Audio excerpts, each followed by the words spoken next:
ভিডিওর শুরুতেই বলে দিচ্ছি, ট্যুর লাভাররা কোনোভাবে এই ভিডিওটা মিস করবেন না। ঢাকার এত কাছে এত সুন্দর একটা রিসোর্ট আছে, অনেকেই এটা জানেন না।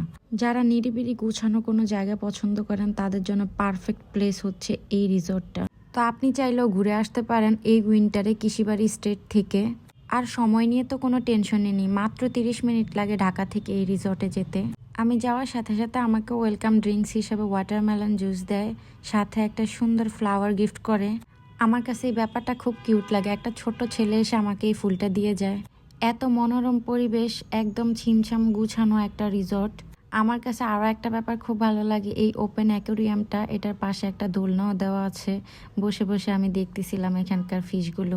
আর এই যে ইনাদের আমার খুব পছন্দ হয়, ওনাদের নাম মেবি হাস্কি ছিল। চারপাশটা ঘুরে দেখার পর আমি চলে যাই আমার রুমে। রুমটা অনেক সুন্দর গুছানো একদম। রুমটা এত সুন্দর হবে আমি ভাবতে পারিনি, আমার এক্সপেকটেশনের থেকেও বেশি ছিল। রুমে অনেক স্পেস ছিল, তো কোনো কিছু রাখার জন্য কোনো সমস্যা হবে না। আমি ঘুরে ঘুরে দেখতেছিলাম কোথায় কি আছে। আরেকটা জিনিস না দেখালে নেই, ওনাদের ওয়াশরুমটা। আমি অন্য কোনো রিসোর্টে এত বড় ওয়াশরুম দেখিনি। পুরো একটা রুমের মতো এই ওয়াশরুমটা ছিল, অনেক বড়। রুমে এসে ফ্রেশ হয়ে আমি চলে যাই লাঞ্চ করার জন্য। এটা ওনাদের ডাইনিং স্পেস। চিন্তা করেন তো, এইরকম একটা পরিবেশে বসে আপনি দুপুরে লাঞ্চ করতেছেন, সকালে নাস্তা করতেছেন, কেমন লাগবে। খাবার আমাদের প্যাকেজের সাথে ইনক্লুড ছিল। দুপুরে খাবারে সাদা ভাতের সাথে একদম বাঙালিয়ানা টাইপ খাবার। মনে হচ্ছিল আমি আমার ঘরের খাবার খাচ্ছি। আর টেস্ট নিয়ে কি বলবো, প্রতিটা খাবার অনেক বেশি মজা ছিল। শেষ পাতে এই পায়েসটা, এটা নিয়ে আমার আর কিছু বলার নেই, আসলে এত বেশি মজা ছিল এটা। ঘুরতে গেলে আমার রেস্ট করতে একটু ইচ্ছা করে না, আমার শুধু ছুটে ছুটে বেড়াতে ইচ্ছে করে। রিসোর্টের সৌন্দর্যে আমি একদম হারিয়ে গেছি, রুমে বসে কি আর রেস্ট করব। সন্ধ্যা নামার আগে এই রিসোর্টের সৌন্দর্য একদম অন্যরকম হয়ে যায়। নাইট স্টে করলে এই রিসোর্টের যে সৌন্দর্য উপভোগ করা যাবে, এটা ডে লংয়ে গেলে করা যাবে না।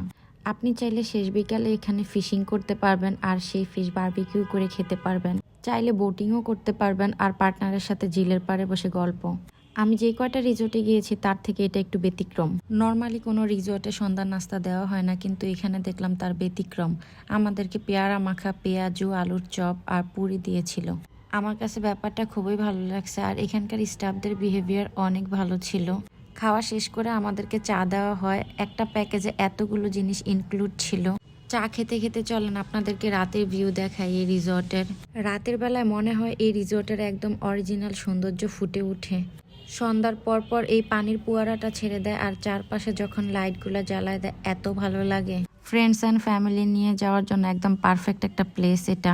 আর এই রিসর্টটা একদম সিকিউর, আপনি চাইলে সারা রাত এরকম মাঠে বসে সময় কাটিয়ে দিতে পারেন। আর এটা হলো ওনাদের একদম ওপেন কিচেন। এখানে মূলত ওয়েডিং প্রোগ্রামগুলো বেশি হয়ে থাকে। রাতে চারপাশটা ঘুরে দেখার পর আমরা চলে যাই ডিনারে। ডিনারে একদম যেরকম খাবার মনে মনে খুঁজছিলাম, ঠিক ওইরকম খাবার আমাদেরকে দেওয়া হয়। পরাটা ছিল ফিশ বারবিকিউ, চিকেন সাথে সবজি, আর একটা সস ছিল। খাবারের টেস্টের সাথে ওনারা কোনো কম্প্রোমাইজ করে না। এটা কোনো প্রমোশনাল ভিডিও না, আমার নিজের এক্সপিরিয়েন্স থেকে বলতেছি। ওনাদের ফুড, বিহেভিয়ার, অ্যাম্বিয়েন্স সবকিছু মিলে আমার কাছে ওভারঅল অনেক ভালো লেগেছে। আর রাতের বেলা আমি একটু এই ফিশগুলোর সাথে দেখা করতে আসছিলাম। সকালে ঘুম থেকে উঠে ব্রেকফাস্ট করতে চলে যাই। ব্রেকফাস্ট মেনুতে ছিল পরোটা, বিফ, চিকেন, সবজি, ডাল, আর সাথে এরকম ফ্রেশ একটা জুস। এখানকার ভিউ উপভোগ করতে করতে নাস্তাটা শেষ করে নেই। নাস্তা শেষ করে চলে যায় আমার পছন্দের একটা জায়গাতে। এই দোলনাতে বসে বসে আকাশ দেখতে আমার অনেক ভালো লাগে। এখানে কিন্তু সুইমিং পুলও আছে, তো আপনারা চাইলে সুইমিং করতে পারবেন রাতে দিনে যে কোনো সময়। ঢাকা থেকে এত কাছে এত সুন্দর একটা রিসোর্ট, অবশ্যই আপনারা ঘুরে আসবেন। আমি চেষ্টা করেছি ভিডিওতে ইন ডিটেলসে সবকিছু বলার। আমার ভিডিওটা যদি ভালো লেগে থাকে, লাইক, কমেন্ট, শেয়ার করে পাশে থাকবেন। আর আমার ভিডিওটা বেশি বেশি করে শেয়ার করে দিবেন। আর অবশ্যই ঘুরতে যাবেন, কারণ টাকা জমিয়ে রেখে কোনো লাভ নেই। আল্লাহ হাফেজ।